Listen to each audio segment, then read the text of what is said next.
রহমানির রহিম। আজকে সভার সম্মানিত সভাপতি, সাংবাদিক বন্ধুরা যারা উপস্থিত আছেন, আসসালামু আলাইকুম। আপনারা সবাই জানেন আজকে এমন একটি বিষয় নিয়ে আজকে আমরা রাস্তায় নেমেছি, একজন উপদেষ্টার পদত্যাগের জন্য, স্বাস্থ্য উপদেষ্টার পদত্যাগ। আমরা জানি এই সরকার অন্তর্বর্তীকালীন সরকার একটি বিপ্লবী সরকার। এই সরকার গঠন করা হয়েছে হঠাৎ করে, কোনো যোগ্যতার বিচার না করে, কোনো উপদেষ্টারই দেখা গেছে যে তারা দায়িত্ব পালন করতে পারবে কিনা সেটা বিচার না করেই কিন্তু তাদেরকে বিভিন্নভাবে পদে বসানো হয়েছে। এই অন্তর্বর্তীকালীন সরকারের কাছে আমার বোন একটা প্রশ্ন করে গেছে, আপনারা 1 বছরে কি করতে পেরেছেন তার জবাব নিব 8 তারিখে। 8 তারিখ আসতে অনেক দেরি।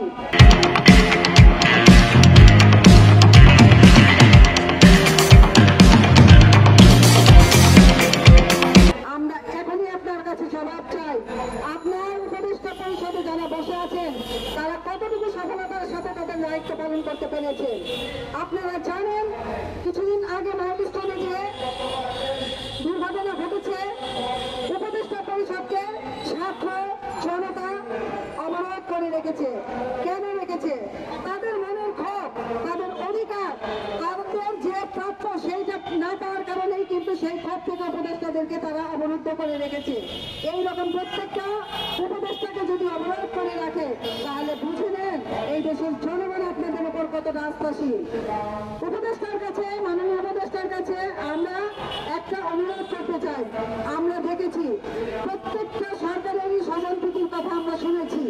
আপনার প্রতি আমাদের যে আস্থা ছিল সেই আস্থাটা দিন দিন কমে যাচ্ছে। এই কারণে আমরা যখন জানতে পেরেছি এই উপদেষ্টা পরিষদে আপনিও স্বজনপ্রীতি করে আপনার মনোনীত ব্যক্তিদের, আপনার পছন্দের ব্যক্তিদের, পরিবারের ব্যক্তিদেরকে নিয়োগ দিয়েছেন, একবার ভেবে দেখুন যে ভুল বিভিন্ন সরকারগুলো করেছে, ক্ষমতাসীন দলগুলো করেছে, আপনিও সেই একইভাবে কাজ করে যাচ্ছেন।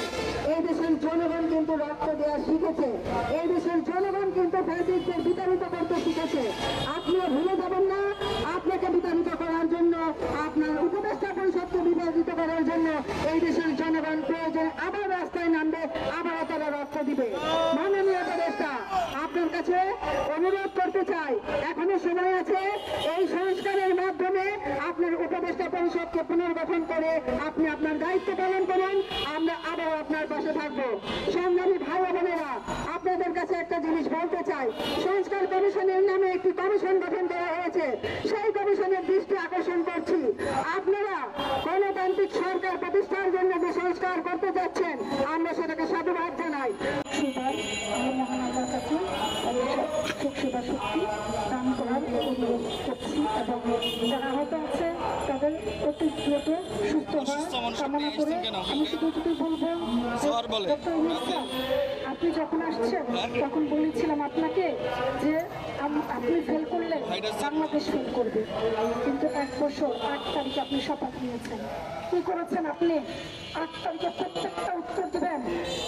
আজকে যে অভিযোগ নিয়ে এসেছেন এই লেবার পার্টির পক্ষ থেকে স্বাস্থ্যমন্ত্রীর পদে, আমরা শুধু স্বাস্থ্যমন্ত্রীর পদে আমাদের সংগঠন থেকে এই তাদের সাথে সমর্থন জানিয়ে আমরা আপনাদের এই পুরো তত্ত্বাবধান বর্তমান অন্তর্বর্তীকালীন সরকার বলেন বা বিপ্লবী সরকার বলেন, বিপ্লব পরবর্তী সরকার বলেন, সবার কাছে 8 তারিখে জানতে চাইব আপনারা কি করেছেন?